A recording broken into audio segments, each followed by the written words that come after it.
Question 1 का fourth part देखिए। gx दिया है x³ + 1, हमें इसका मैक्सिमम और मिनिमम वैल्यू बताना है। ठीक है, पॉलिनॉमियल फंक्शन है, इसका डोमेन है ऑल रियल नंबर्स। तो -∞ से इन्फिनिटी में ये सारे वैल्यूज़ पर एग्जिस्ट कर रहा है ये फंक्शन। तो जब x -∞ को अप्रोच कर रहा है तो ये फंक्शन कहाँ जा रहा है, चेक करते हैं।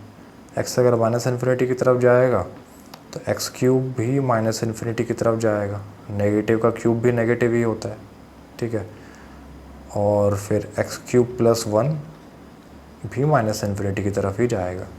-∞ में 1 ऐड करोगे तो क्या ही फ़र्क पड़ने वाला है, -∞ ही रहेगा। तो x जब -∞ की तरफ जा रहा है, ठीक है, तब फिर ये फंक्शन भी -∞ की तरफ जा रहा है। तो कुछ इस तरह का फंक्शन है। फिर इस तरफ देखिए, जब x इन्फिनिटी की तरफ जा रहा है तो इन्फिनिटी का क्यूब भी इन्फिनिटी की तरफ जाएगा, x³। और इन्फिनिटी में 1 ऐड करोगे तो भी इन्फिनिटी की तरफ जा रहा है फंक्शन, ठीक है। तो x जब इन्फिनिटी की तरफ जा रहा है तो y पॉजिटिव इन्फिनिटी की तरफ जा रहा है। इतना हमें बिहेवियर समझ आया फंक्शन का, एक्सट्रीम्स पर ऐसा है, ठीक है। एक्सट्रीम्स पर हमें फंक्शन का बिहेवियर समझ में आ गया है। और बाकी बीच में फंक्शन कंटिन्यूस रहेगा ये हमें पता है, ठीक है। तो यहीं से देखकर समझ में आ रहा है पहली बात तो कि फंक्शन का मिनिमम वैल्यू एग्जिस्ट नहीं कर रहा, क्योंकि -∞ की तरफ जा रहे हो तो जितना जाना है जाओ, फंक्शन का वैल्यू तो कम होता ही जाएगा, कोई मिनिमम वैल्यू नहीं मिलेगा। तो minimum value of function does not exist. Similarly right side में जितना जाना है जाइए, x का जितना बड़ा वैल्यू लेना है लीजिए, मैक्सिमम वैल्यू कभी ऑब्टेन नहीं होने वाला। तो फंक्शन का मैक्सिमम वैल्यू भी डज नॉट एग्जिस्ट।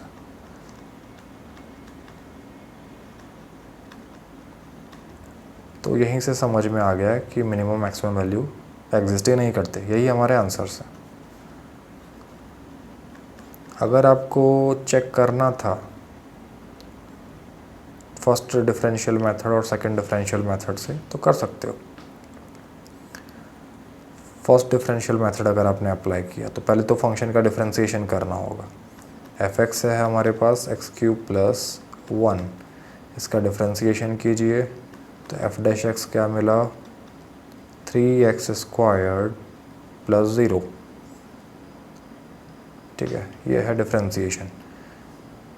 तो ये कहाँ ज़ीरो हो रहा है, क्रिटिकल पॉइंट फाइंड करने के लिए क्या करते हैं हम, f'(x) कहाँ ज़ीरो हो रहा है ये पता करते हैं। तो 3x² कहाँ ज़ीरो हो रहा है, कहाँ मतलब x के कौन से वैल्यू के लिए ज़ीरो हो रहा है। तो इससे तो सॉल्व करके आया x = 0। तो x = 0 पर ही f'(x) ज़ीरो होगा। तो ये क्रिटिकल पॉइंट है। इस क्रिटिकल पॉइंट के अराउंड अब आपको चेक करना है। x = 0 पर आपने देखा f'(0) 0 है। x = 0 पर डिफरेंशिएशन 0 है। 0 के थोड़ा लेफ्ट में वैल्यू लेकर देख लीजिए, जैसे कि -0.1, और थोड़ा राइट में वैल्यू लेकर देख लीजिए 0 के आगे, जैसे +0.1। यहाँ पर f' का बिहेवियर क्या है, पॉजिटिव है कि नेगेटिव है। तो f' तो आपके सामने लिखा हुआ है 3x², f'(x) है 3x²। तो f' at -0.1 कितना आ रहा है, ये 3 टाइम्स -0.1 का स्क्वायर। तो नेगेटिव का स्क्वायर पॉजिटिव ही होता है। तो f' at -0.1 आया पॉजिटिव।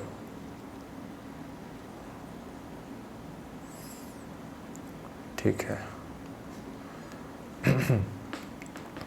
और आपने चेक किया x = 0.1 पर, तो f' at 0.1 ये कितना आ रहा है, 3 टाइम्स 0.1 का स्क्वायर। तो ये भी पॉजिटिव नंबर आ रहा है, ठीक है, पॉजिटिव। तो एफ डैश ऑफ 0.1 भी ग्रेटर देन 0 है। तो कैसा सीन है ये, 0 पर फंक्शन का डिफरेंशिएशन 0, मतलब हॉरिजॉन्टल टेंजेंट। 0 से थोड़ा लेफ्ट में, जस्ट लेफ्ट में देखा हमने तो स्लोप आ रहा है पॉजिटिव। पॉजिटिव स्लोप तो इस तरह का होता है, ऐसी टेंजेंट होगी। और 0 के थोड़ा राइट में देखा तब भी टेंजेंट ऐसा ही है, पॉजिटिव स्लोप वाला। तो एक ग्राफ कुछ इस तरह का है, 0 पर टेंजेंट हॉरिजॉन्टल, राइट में ऐसा टेंजेंट और लेफ्ट में ऐसा टेंजेंट। ठीक है, तो यहाँ से भी आपको समझ आ गया वही वाली बात जो शुरुआत में हमने की थी कि ये वाला जो पॉइंट है x इक्वल टू 0, ये पॉइंट ना तो लोकल मैक्सिमा का है ना लोकल मिनिमा का है, और फंक्शन का भी कोई लोकल मैक्सिमम, फंक्शन का भी कोई मिनिमम या मैक्सिमम, एब्सोल्यूट मिनिमम या एब्सोल्यूट मैक्सिमम वैल्यू एग्जिस्ट नहीं कर रहा है।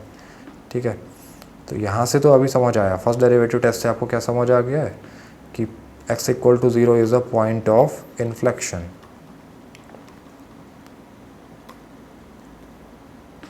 इस तरह का पॉइंट जो ना तो लोकल मैक्सिमा है ना लोकल मिनिमा है, ठीक है, जिसके अबाउट कॉन्केविटी चेंज हो रही है तुरंत। यहाँ कॉन्केविटी दिखाई दे रही है आपको, डाउनवर्ड थी, और 0 को क्रॉस करते ही कॉन्केविटी क्या हो गई है, अपवर्ड। तो जिस पॉइंट के अबाउट कॉन्केविटी अचानक से बदल जाए उस पॉइंट को कहा जाता है पॉइंट ऑफ इन्फ्लेक्शन। तो x equal to 0 is a point of inflection. ये क्रिटिकल पॉइंट था x इक्वल टू 0, तो उस पर हमने चेक करके देखा तो ये तो पॉइंट ऑफ इन्फ्लेक्शन आया। ठीक है, इस पर कोई लोकल मैक्सिमा लोकल मिनिमा भी नहीं है। ग्लोबल तो हमने पहले ही बता दिया था कि नहीं है। और अगर आपको एनालाइज करना है सेकंड मेथड से, तो सेकंड डेरिवेटिव टेस्ट से, तो उसके लिए आप जो आपको fx दिया है x³ + 1, इसका आपने डिफ्रेंशिएशन किया था तो आया 3x²। सेकंड डेरिवेटिव टेस्ट के लिए आपको डबल डिफ्रेंशिएशन करना होगा, तो 3x² का डबल डिफ्रेंशिएशन 6x। अब डबल डिफ्रेंशिएशन करके जो आया डबल डेरिवेटिव, इसका साइन चेक करना होता है क्रिटिकल वैल्यूज़ पर, और उसके क्रिटिकल वैल्यूज़ हमने फाइंड किए थे f' इक्वल टू 0 करके। तो इससे क्या आया था 3x² इक्वल टू 0, मतलब x इक्वल टू 0, ये ऑलरेडी हम फाइंड कर चुके हैं। तो at x equal to 0 critical point पर f" का वैल्यू क्या है, तो ये तो आया 6 × 0, 0 आ गया। ना पॉजिटिव आ रहा है ना नेगेटिव। अगर f" पॉजिटिव आता तो हम बोलते कॉन्केविटी अपवर्ड है, नेगेटिव आता तो हम बोलते कॉन्केविटी डाउनवर्ड है, लेकिन ये तो 0 आ गया। 0 आ गया तो अभी हम कुछ भी नहीं बोलेंगे, हम बोलेंगे कि now go to first derivative test. अगर कभी भी ऐसा आ गया तो आप फर्स्ट डेरिवेटिव टेस्ट में जाइए, और फर्स्ट डेरिवेटिव टेस्ट लगाकर आप पता कीजिए कि ये पॉइंट जो है x इक्वल टू 0, ये पॉइंट क्या पॉइंट ऑफ इन्फ्लेक्शन है या नहीं। ठीक है, to check whether x equal to 0 जो क्रिटिकल पॉइंट था is a point of inflection और not. Check if is a point of inflection. तो हमने ऑलरेडी ये चेक कर लिया था, ठीक है, कि ये पॉइंट ऑफ इन्फ्लेक्शन है।